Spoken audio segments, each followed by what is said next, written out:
Selamat pagi anak-anak, kita berjumpa lagi dalam pembelajaran online.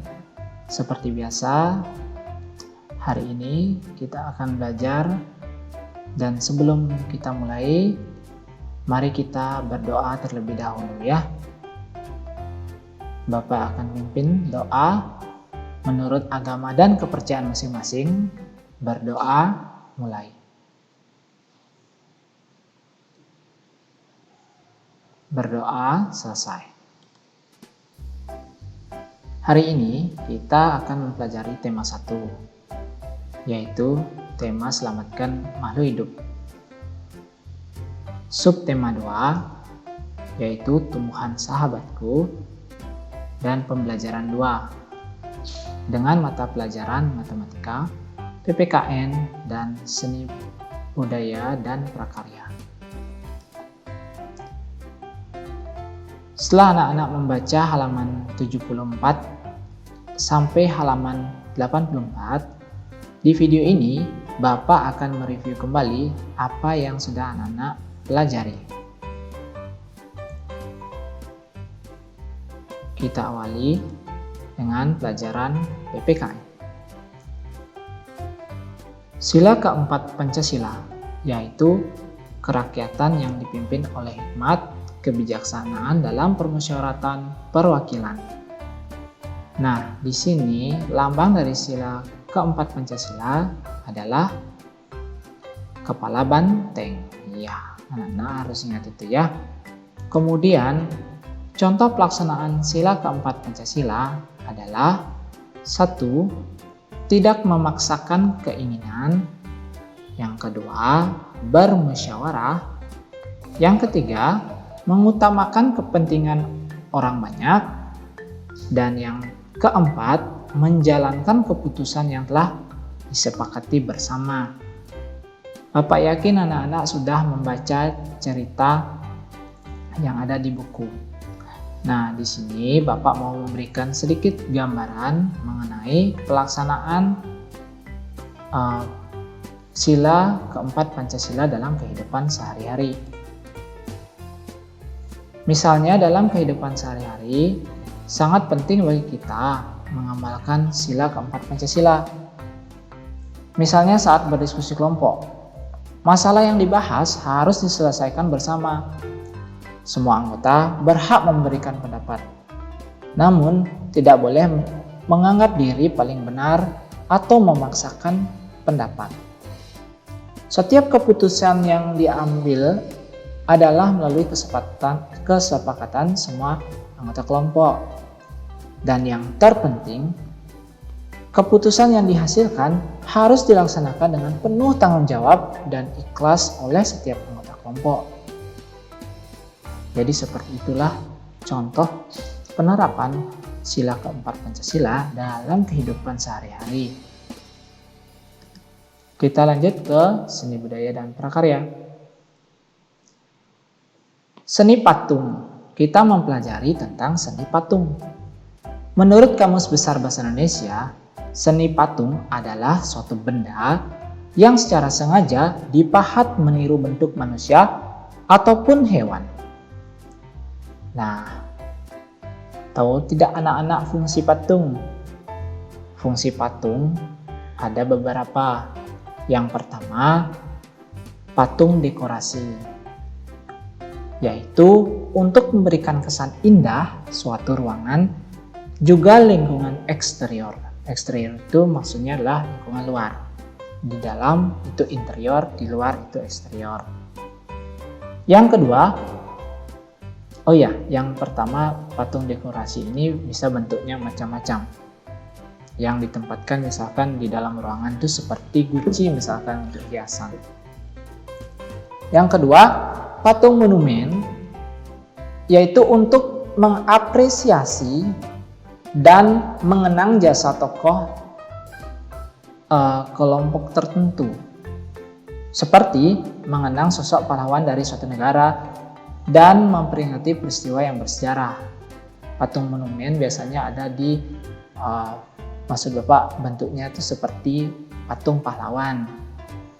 Anak-anak pernah lihat enggak patung monumen? pasti pernah di jalan ada ya, di perempatan, di Denpasar ada patung monumen pahlawan. Yang ketiga, patung kerajinan. Yaitu untuk patung yang telah dirancang dan memenuhi kebutuhan pasar. Kebutuhan pasar ini maksudnya untuk dijual ya. Sehingga bisa diminati untuk dan memiliki nilai jual berdasarkan berbagai kebutuhan secara umum dan tidak spesifik. Contoh patung kerajinan itu seperti misalkan patung celengan ayam itu misalkan bisa dijual. Ya. Patung apa lagi yang seni yang diminati oleh orang yang bisa dijadikan dekorasi, itu patung kerajinan. Intinya diproduksi secara dengan jumlah tertentu dan tujuannya untuk dijual. 4. Patung arsitektur.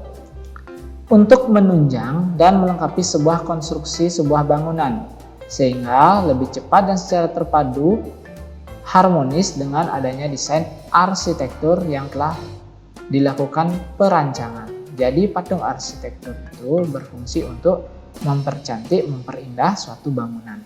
Kalau anak-anak lihat patung yang menempel di satu bangunan, misalkan patung Garuda di satu gedung, ya itu sudah didesain untuk memperindah bangunan tersebut. Yang kelima, patung seni atau fine art. Seni murni dibuat untuk kepentingan yang estetis dan bisa menjadi eksperimental dari bentuknya. Seni tidak terlindah. Jadi patung fine art ini bentuknya bisa tidak serupa misalkan bentuk orang ya. Jadi bentuk patung itu seperti siluet. Jadi tidak menyerupai bentuk aslinya. Karena ini bersifat bentuknya eksperimental gitu ya. Jarang ada patung fine art biasanya. Kalau kamu penasaran bisa lihat di Google. Ya, bentuknya aneh-aneh. Yang terakhir adalah patung religi. Ini kamu setiap hari lihat nih. Untuk beberapa agama yang mempunyai kepercayaan, patung mempunyai unsur dan makna yang religius dan juga digunakan sebagai sarana untuk ibadah, misalkan pura gitu ya, dan lain-lain. Lanjut ke jenis patung. Jadi patung itu ada jenisnya. Yang pertama yaitu relief. Pengertiannya, relief merupakan jenis patung tertua yang bisa dijumpai di dinding candi. Ini contohnya gambarnya ya. Kalau anak-anak ke candi, anak-anak bisa lihat patung relief pada bangunan atau ada yang melekat pada benda dari peninggalan zaman dahulu. Relief ini termasuk jenis patung bidang datar 2 dimensi. Maksud dari 2 dimensi itu anak-anak bisa lihat dari depan atau samping ya. Nggak bisa lihat dari belakang. Kenapa? Karena dia nempel ke tembok, ke dinding. Oke. Yang kedua, patung 3 dimensi, yaitu merupakan salah satu jenis karya atau patung yang dapat dilihat dari setiap sudut manapun dan masih ada hingga sekarang. Contohnya patung GWK. Itu termasuk jenis patung 3 dimensi. Anak-anak bisa lihat dari manapun ya. Sisi depan, sisi samping, sisi belakang. Patung kinetis. Patung kinetis adalah jenis patung 3 dimensi di mana patung ini merupakan patung yang bisa bergerak dengan bantuan mesin, seperti patung yang bisa mengeluarkan air yang disebut patung kinetis. Di sini contohnya seperti ini. Ini patung kinetis yang dibuat dari Lego, berbantuan mesin dia bergerak. Atau juga kalau anak-anak lihat patung ikan atau patung orang memegang kendi itu mengeluarkan air kendinya, nah itu bisa disebut dengan patung kinetis karena air yang keluar itu berbantuan mesin ya, artinya ada gerakan dari patung. Oke, kita lanjut ke matematika. Di sana di buku anak-anak sudah membaca tentang operasi hitung campuran. Kalau anak-anak penasaran apa itu operasi hitung, Jadi kalau anak lihat matematika seperti ini, 1 kali 1, 2 dibagi 2, 3 ditambah 1, 4 dikurang 2. Apakah ini operasi hitung? Jadi operasi itu adalah ini ya, kali bagi tambah kurang ini merupakan operasi hitungnya. Jadi itu yang disebut dengan operasi hitung. Dalam mengerjakan operasi hitung itu ada aturan ya. Aturan dalam operasi hitung campuran yang pertama, operasi dalam tanda kurung dikerjakan paling awal. Jika ada, maksudnya dalam operasi hitung itu jika ada tanda kurung, itulah yang pertama kali anak-anak harus kerjakan. Oke. Yang kedua, perkalian dan pembagian memiliki kedudukan yang sama. Maksudnya, biarpun jika dalam satu operasi hitung ada perkalian dan pembagian, yang mana di sebelah kiri, apakah perkalian atau pembagian, itu anak-anak boleh kerjakan lebih dahulu karena kedudukannya sama. Oke, dan Pak lanjut ya pengertiannya. Dan dikerjakan lebih dahulu sebelum penjumlahan atau pengurangan. Jadi kalau dalam operasi hitung ada perkalian, ada penjumlahan, ada pengurangan, dikerjakan dulu perkalian dimanapun tempatnya. Oke. Yang ketiga, penjumlahan dan pengurangan memiliki kedudukan yang sama dan dikerjakan paling akhir. Oke. Nanti Bapak akan berikan contoh. Nanti kalian pasti akan paham. Ini gampang sekali. Misalkan 4 dibagi 2 ditambah 3 dikali dalam kurung 1 ditambah 2. Nah, yang mana dikerjakan lebih dulu? Iya, betul sekali, yang di dalam kurung. Nih, operasi dalam tanda kurung dikerjakan paling awal jika ada. Ini karena ada, kerjakan ini dulu. Ya. Jadi hasilnya adalah, nah, ini anak-anak tulis.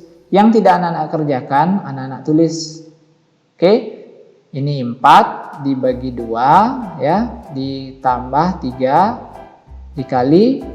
Nah, 3 ini adalah hasil dari 1 ditambah 2. Kalian tulis ini. Set. Nah, jadi begitu caranya biar rapi ya.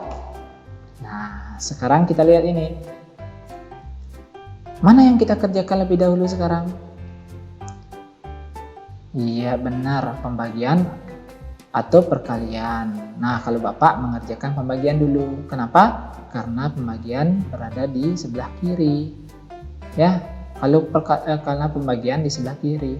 Kalau perkaliannya yang di sebelah kiri, perkaliannya yang Bapak kerjakan dulu. Oke, kita kerjakan ini dulu.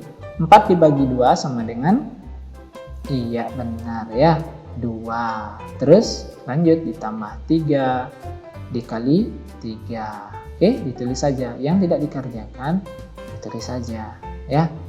Kemudian kita sudah dapat hasil. Mana yang kita kerjakan sekarang? Iya benar, perkalian ya. Perkalian lebih dahulu daripada penjumlahan dan pengurangan. 3 kali 3 berapa? 9 kan? Ya, kita tulis dulu 2 ditambah 9. 9 ini hasil dari 3 kali 3. Oke, gampang kan? Mari kita lanjut contoh kedua. Oh, yang tadi ini ya, Pak lupa. 2 ditambah 9 terakhir, hasilnya 11. Ya, kita lanjut. Contoh soal lagi. 4 dikali 2 ditambah 3 dikurangi 8 dibagi 2. Mana yang dikerjakan dulu? Iya benar, perkalian ya, karena di sebelah kiri. Pembagian nanti aja kita kerjakan. Oke, 4 kali 2 sama dengan 8 ya, ditambah 3 dikurangi 8 dibagi 2. Kita tulis saja dulu. Sekarang kita mengerjakan iya pembagian ya. 8 dibagi 2 sama dengan iya 4. Oke, kita tulis dulu ini. 8 ditambah 3 dikurangi 4. Jadi ini hasilnya ya. Hasil 8 dibagi 2 adalah 4. Kemudian ini yang mana dikerjakan dulu? Ya, kedudukannya sama. Kita mengerjakan dari kiri ya. 8 tambah 3 sama dengan 11, dikurangi 4. 11 dikurangi 4 sama dengan 7. Nah, itulah operasi hitung campuran. Asal anak-anak mengikuti aturan ini, maka anak-anak akan mendapatkan jawaban yang benar. Mudah kan? Kita lanjut. Mari berlatih. Nah, anak-anak kerjakan ini ya. Kerjakan di buku latihan, kecuali nomor 2. Kamu hanya perlu menulis soalnya di buku latihan. Ya, hasilnya kamu buat menggunakan nih alat dan bahan yang sudah ditulis di sini. Oke? Bapak, jika Anda sudah selesai, silakan foto hasilnya, foto diri anak juga, kirimkan ke WA Bapak. Sekian review kali ini dan tugas untuk anak-anak. Semoga bermanfaat. Sampai ketemu di pembelajaran berikutnya. See you soon.